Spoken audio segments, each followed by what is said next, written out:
Hook.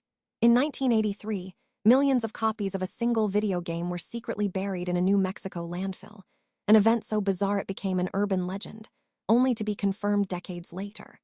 But that's just the tip of the iceberg. The world of video games is riddled with mysteries, hidden truths, and psychological phenomena that defy easy explanation. From forgotten origins to brain-altering effects, these facts will challenge everything you thought you knew about your favorite pastime. We're going to dive into the most incredible stories, the most baffling design choices, and the most profound impacts gaming has had on our minds and culture. Stay until the end because case number 15, the Tetris effect, will give you chills and change how you perceive reality itself. Intro context. Video games are more than just entertainment. They are complex ecosystems of art, technology, and human psychology. They've sparked joy, fueled innovation, and occasionally ignited controversies that made global headlines. But beneath the surface of pixels and polygons lie layers of untold stories, strange coincidences, and deliberate choices that shaped an entire industry. Many of these tales are so extraordinary, so unexpected, that they continue to baffle historians, developers, and even scientists today. We're not just talking about trivia. We're talking about the fundamental building blocks and the unforeseen consequences of digital worlds. By the end of this video, you'll understand why the history of video games is far wilder and more enigmatic than any fictional narrative, revealing the surprising depth hidden within the games we play every day. Prepare to have your mind expanded, because the digital rabbit hole goes deeper than you could ever imagine. The first digital Easter egg. Our journey begins in the late 1970s, a nascent era for video games where developers rarely received credit for their work. This lack of recognition led to a subtle act of rebellion and the birth of a now ubiquitous gaming phenomenon, the Easter egg. The game in question was Atari's Adventure for the Atari 2600, released in 1979. Its programmer, Warren Robinett, was frustrated by Atari's policy of not crediting individual developers. So he decided to embed his name directly into the game. To find it, players had to perform a highly specific, non-intuitive sequence of actions. Locate a tiny, single-pixel, gray dot in a hidden room, carry it to another specific area, and then pass through a secret wall. Upon doing so, players would enter a room displaying the words, created by Warren Robinett. This wasn't just a hidden message. It was a defiant statement, a programmer claiming authorship in an age where corporate anonymity was the norm. It became the very first widely recognized video game Easter egg, paving the way for countless secrets and hidden tributes in games that followed. Robinett's clever trick not only broke corporate policy, but inadvertently created a new design philosophy that continues to delight and surprise players worldwide. The original Puck-Man. Before he became the iconic yellow chomping hero known globally as Pac-Man, he had a different, perhaps more fitting, name. In Japan, when the game was first released in 1980 by Namco, it was called Puck-Man. The name was derived from the Japanese onomatopoeia paku paku, which describes the sound of a mouth opening and closing rapidly, perfectly encapsulating the game's core mechanic. However, when Midway Games licensed the game for distribution in North America, they faced a rather peculiar and understandable concern. The word puck could very easily be altered by vandals to form a highly offensive expletive, simply by scratching out part of the P. Imagine arcades across the country with defaced cabinets, turning a family-friendly game into something far less savory. To prevent this potential public relations nightmare and ensure the game's broader appeal, Midway made the strategic decision to change the name to Pac-Man. This seemingly minor alteration was a stroke of marketing genius, not only safeguarding the game's image, but also creating a unique, memorable, and enduring brand name that transcended language barriers. It's a subtle reminder of how cultural context and linguistic nuances can profoundly influence the global success of a video game, turning a simple sound into a worldwide phenomenon. Atari's Desert Secret. The story of Atari's E.T. Game burial isn't just a gaming legend. It's a stark reminder of the industry's most spectacular failure, so catastrophic it literally ended an era. In 1982, Atari released E.T. the Extraterrestrial for the Atari 2600, a game rushed to market in a mere 5 weeks to capitalize on the film's success. The result was a universally panned disaster, widely considered one of the worst video games ever made. Millions of cartridges went unsold, piling up in warehouses. The game's failure, coupled with a glut of low-quality titles, contributed significantly to the infamous video game crash of 1983. Faced with mounting losses and unsellable inventory, Atari made a drastic decision. Under the cover of darkness, in September 1983, truckloads of unsold ET cartridges, along with other Atari games and equipment, were hauled to a landfill in Alamogordo, New Mexico, and buried under a layer of concrete. For decades, this remained a whispered urban legend, a symbol of corporate hubris and environmental secrecy. But in 2014, a documentary film crew, with permission from local authorities, excavated the site. To everyone's astonishment, thousands of ET cartridges were indeed found, confirming the legend and unearthing a tangible piece of gaming history. But what happened next shocked everyone, as the unearthed cartridges became highly sought-after collectors' items, ironically transforming a symbol of failure into a valuable artifact. Nintendo's surprising past. Before Mario, before Zelda, before the NES revolutionized home entertainment, Nintendo was a company with a wildly different portfolio, one that spanned over a century and involved everything from playing cards to, believe it or not, love hotels. Founded in 1889 by Fusajiro Yamauchi, Nintendo's original business was manufacturing Hanafuda playing cards, a traditional Japanese card game.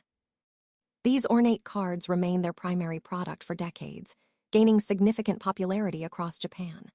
As the 20th century progressed, Nintendo experimented with various ventures, seeking new markets. They dabbled in instant rice, a taxi service, and even a chain of love hotels, short-stay hotels typically used by couples. These experimental forays were largely unsuccessful, but they demonstrated a persistent drive for innovation and diversification within the company. It wasn't until the 1970s that Nintendo began to tentatively enter the electronics market, starting with light gun games and arcade machines. This long and winding road, filled with surprising detours and outright failures, ultimately led them to the burgeoning video game industry. It's a testament to Nintendo's adaptability and willingness to pivot, a journey from hand-painted cards and transient romantic getaways to becoming a global titan of interactive entertainment, proving that even the most iconic brands have incredibly humble and often bizarre origins. The birth of the boss battle. The concept of a boss battle, where players confront a powerful, often unique antagonist at the end of a level or game, is a cornerstone of modern video game design. But where did this ubiquitous mechanic originate? Its roots can be traced back to the burgeoning arcade scene of the late 1970s and early 1980s, heavily influenced by the tabletop role-playing game Dungeons and Dragons. In D&D, players would face formidable creatures, or boss monsters, at the culmination of a dungeon or quest, requiring strategic thinking and resource management to overcome. This concept translated naturally to video games. While earlier games like Space Invaders had waves of increasingly difficult enemies, the first true boss in the modern sense is often credited to the 1975 game D&D, a text-based RPG for the Plato system, which featured a final enemy called the Golden Dragon. In arcade games, Phoenix, 1980, featured a large, distinct mothership as a final challenge, and Fantasy, 1981, had a giant dragon as a level boss. However, Rogue, 1980, and Dragon Slayer, 1984, truly cemented the idea of a uniquely designed, powerful, named adversary that required a different approach than standard enemies. This innovation added a layer of narrative and challenge, giving players a clear objective and a satisfying climax to their progress. The boss battle transformed games from mere high-score chases into epic journeys with memorable confrontations, forever changing how we experience digital adventures. The ubiquitous Konami code. For many gamers, the sequence up, down, left, right, B, A, start is more than just a string of button presses. It's a piece of gaming folklore, a universal key to unlocking hidden power. This is the Konami code, and its origin is surprisingly humble. It was created in 1985 by Kazuhisa Hashimoto, a developer working on the NES port of the arcade game, Gradius. Hashimoto found the game too difficult during testing and needed a way to quickly give himself all power-ups without having to play through the entire game repeatedly. He programmed the now famous code as a debugging tool. The intention was to remove it before the game's release, but it was accidentally left in. Players soon discovered it, and it spread like wildfire. The Konami code offered a lifeline to struggling players, granting them a full suite of weapons and making the notoriously difficult Gradius significantly more manageable. Its popularity exploded when it was featured prominently in Contra, 1987, giving players 30 lives instead of the standard 3, making the game beatable for many. From there, it became an inside joke, a secret handshake among developers, and an iconic piece of gaming culture, appearing in hundreds of games, movies, and even websites. But the real question is, why did this simple debugging cheat transcend its original purpose to become one of the most recognized cultural touchstones in gaming history? The answer will surprise you, revealing a profound connection to player psychology. The true first video game. Defining the first video game is a surprisingly complex debate, fraught with differing interpretations of what constitutes a video game. Two primary contenders typically vie for the title, each with strong arguments. The first is Tennis for Two, created in 1958 by William Higginbotham, a physicist working at Brookhaven National Laboratory. Designed to entertain visitors during an open house, this game displayed a simple side-view tennis court on an oscilloscope, with players controlling bats and a bouncing ball using custom-built controllers. It was interactive, used a visual display, and was purely for entertainment. However, it ran on an analog computer and an oscilloscope, not a digital computer or a television screen, leading some to argue it falls outside the modern definition. The second major contender is Space War. Developed in 1962 by Steve Russell and other students at MIT on a PDP-1 mainframe computer. This game featured two spaceships battling each other around a central star, complete with gravity effects and torpedoes. It was digital, ran on a computer, and used a monitor. While Space War is often cited as the first true digital video game, it wasn't widely accessible and required powerful, expensive hardware. The debate boils down to whether video implies a CRT monitor or any visual display, and whether game implies digital computation.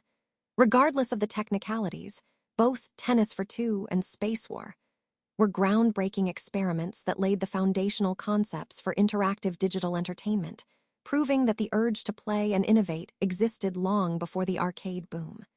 The longest war in gaming history. While most video games offer temporary escapism, some create entire persistent universes where player actions have real, lasting consequences. Few exemplify this better than EVE Online, a massively multiplayer online role-playing game renowned for its player-driven economy, intricate politics, and epic space warfare. Launched in 2003, EVE Online is a single-server universe where hundreds of thousands of players coexist, form corporations, build empires, and engage in interstellar conflict. The most astonishing aspect is the scale and duration of its player-driven wars. Unlike traditional games with scripted campaigns, EVE's conflicts can last for years, involving thousands of players and resulting in the destruction of in-game assets worth thousands of real-world dollars. The bloodbath of BR5RB in 2014, for instance, involved over 7,500 players, lasted 21 hours, and saw the destruction of virtual ships valued at over $300,000 USD. This wasn't just a battle. It was a devastating economic event within the game's universe, with repercussions that echoed for months. The game's unique design, allowing players almost complete freedom and ownership over their virtual assets, fosters a level of emotional investment and strategic depth rarely seen elsewhere. EVE Online isn't just a game. It's a social experiment, a living, breathing digital society where alliances are forged, betrayals are common, and the longest wars in gaming history are fought not by code, but by the will and ambition of its players, creating a saga far more complex than any developer could script. When gaming caused riots. In the summer of 2016, a mobile game did something unprecedented. It caused real-world crowds, stampedes, and even minor riots. That game was Pokémon Go. Developed by Niantic, Pokémon Go leveraged augmented reality to overlay digital Pokémon onto the real world, encouraging players to explore their physical surroundings to catch 'em all. Its release ignited a global phenomenon, unlike anything seen before. Millions poured into streets, parks, and public landmarks, their eyes glued to their smartphones, searching for rare Pokémon.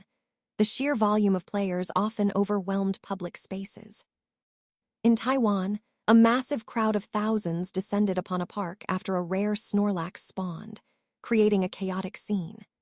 In New York City, Central Park experienced similar pandemonium when a Vaporeon appeared, leading to traffic jams and near stampedes as players abandoned their cars to join the hunt. While generally peaceful, these incidents highlighted the immense power of a game to instantly mobilize and direct vast numbers of people, sometimes with unforeseen consequences for public order and safety. It wasn't just about catching virtual creatures. It was about the collective experience, the shared excitement, and the blurring of lines between the digital and physical worlds. Keep watching, because what comes next changed everything we thought we knew about how a game's design can tap into our deepest instincts and even reshape urban landscapes. Miyamoto's childhood inspiration. The Legend of Zelda series, with its sprawling landscapes, mysterious dungeons, and iconic hero Link, has captivated generations of players. But the genesis of this beloved franchise wasn't found in elaborate design documents or market research. It sprang directly from the childhood memories of its creator, Shigeru Miyamoto. Growing up in rural Sanobe, Japan, Miyamoto spent countless hours exploring the forests, caves, and rivers around his home. He vividly recalled discovering a hidden cave entrance, venturing inside with a lantern, and being amazed by the multiple pathways and chambers within. He also recounted getting lost in dense woods, only to stumble upon a hidden pond or an old temple. These formative experiences of discovery, wonder, and mild peril deeply influenced his vision for The Legend of Zelda. He wanted to create a game that evoked that same sense of adventure, where players felt like they were genuinely exploring an unknown world, discovering secrets, and overcoming challenges through their own ingenuity. The original Legend of Zelda, for the NES, perfectly embodied this philosophy, dropping players into a vast overworld with minimal guidance, encouraging them to wander, experiment, and draw their own maps.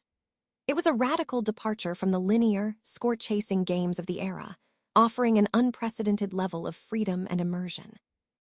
Miyamoto's personal connection to the thrill of discovery transformed his childhood playground into the legendary land of Hyrule, proving that the most profound game designs often come from the most personal and heartfelt inspirations. Minecraft's accidental empire. Few games have achieved the monumental success and cultural penetration of Minecraft. What started as a niche independent project by Swedish programmer Marcus Notch Persson in 2009 quickly evolved into the best-selling video game of all time, with over 300 million copies sold across all platforms.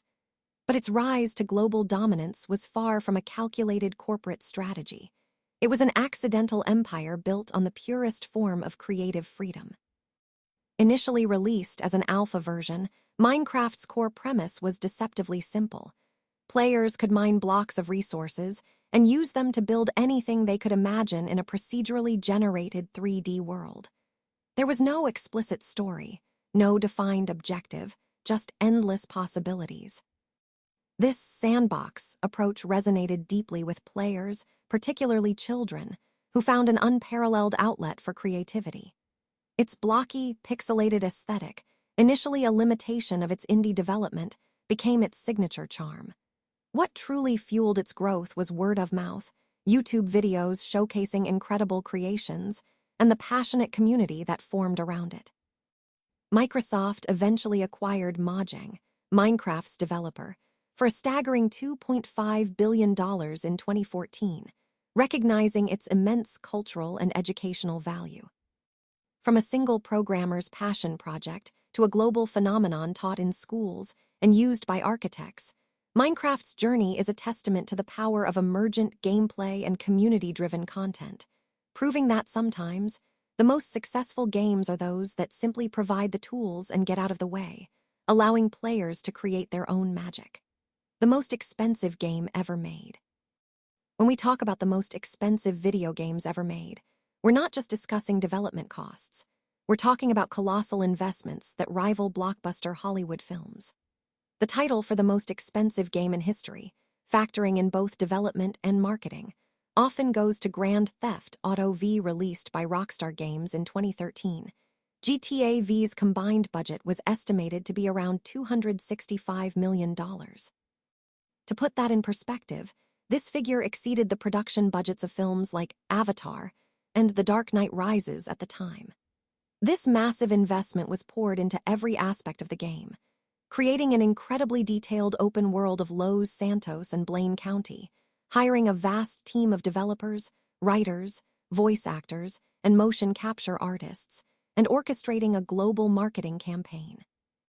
The result was a game of unprecedented scale and ambition, offering 3 playable protagonists, a sprawling narrative, and an expansive online multiplayer mode that continues to evolve to this day. The gamble paid off spectacularly. Grand Theft Auto V shattered sales records, becoming the fastest entertainment product to gross $1 billion, achieving it in just 3 days.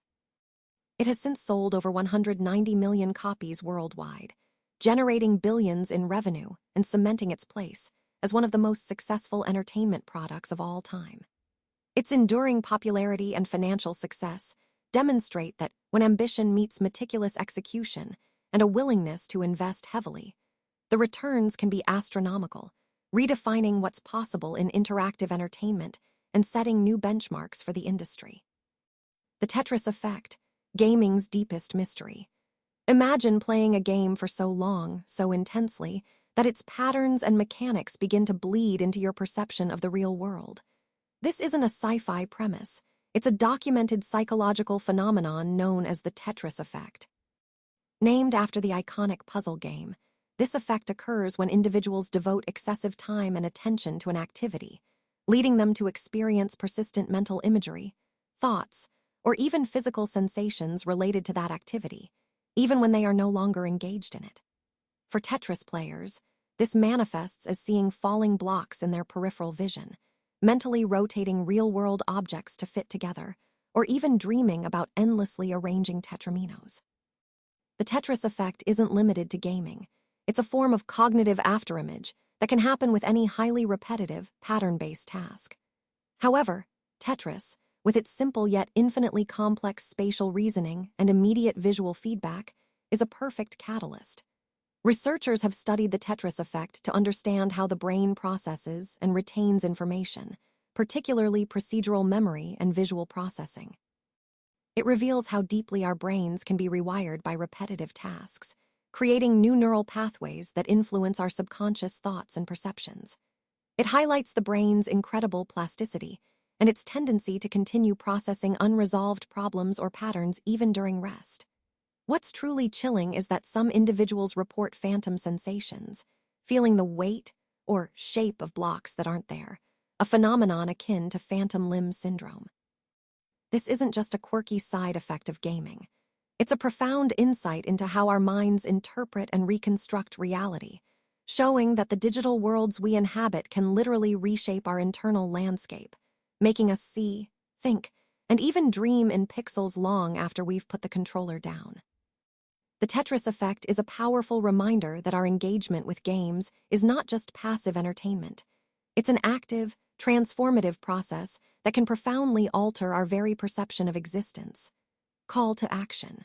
The world of video games is a boundless realm of innovation, mystery, and profound psychological impact, always holding secrets waiting to be discovered. If these mind-bending facts about gaming captivated you, make sure to hit that subscribe button for more explorations into the incredible and the unexplained. Thank you for watching.